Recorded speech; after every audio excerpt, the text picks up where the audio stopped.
Hello, this is a quick rundown of the 2014 Premier Guild exclusive Gentle Giant Return of the Jedi bust featuring supposedly Mark Hamill as Luke Skywalker in his Endor gear.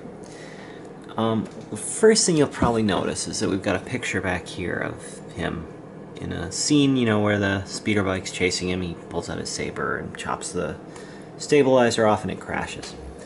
Now, one thing we see in the bust is nothing like that pose. It is a deluxe bust, which means that you can swap out pieces, so maybe we're saying, well, we'll see what else we've got. And suddenly we've got this. To my knowledge, in the movie, Luke never picks up this gun. He has this in Star Wars because he's on the Death Star. There's no reason for him to have this gun. It doesn't make sense for the character. It doesn't make sense for the bust. But somebody at Gentle Giant loves to put this gun in places where it doesn't belong. And you could name half a dozen busts where, for whatever reason, shows up with this gun. So that's whatever's going on. He's also carrying his saber in his left hand here, and it does have a blade. I should point out, I just haven't gotten it out. Mark Hamill's not left-handed, Luke's not left-handed. The whole reason he's wearing a glove on this hand is because he gets shot in this hand, exposing his mechanical hand because he's carrying the saber in the right hand. The reason he's missing the hand is because he was carrying the saber in the right hand and it was chopped off. He's right-handed. The saber should be in the right hand. There should be no blaster. It's mystifying how this bust got made. It should have been corrected at any number of stages along the way. So, terrible pose and stupid accessories aside, let's kind of look at the craftsmanship. We have pretty nice folds in the poncho. There's actually really nice, it's very flat in tone compared even to his clothes. So I mean, obviously his Jedi outfit isn't actually supposed to be shiny, it's cloth.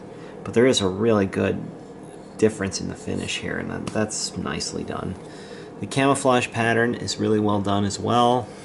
There's lots of details, like you can see the seams of the hood. All of that kind of workmanship is pretty well done. I don't think the likeness is particularly good.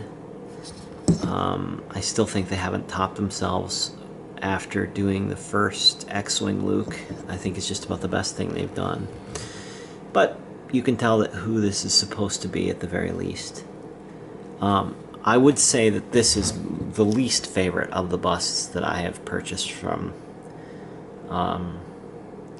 Gentle Giant. And I say purchased because you buy a Premier Guild membership and then they quote-unquote give you a bust. You're buying a bust. I really regret getting this one. I wish I had gotten the Queen Amidala bust from this year because I've seen videos of her and she looks fantastic. So, whatever. So if you don't like him, with his saber in the wrong hand, you can swap it out and put this hand in. And then I guess he's sort of, James Bonding. But again, why this blaster? No good reason.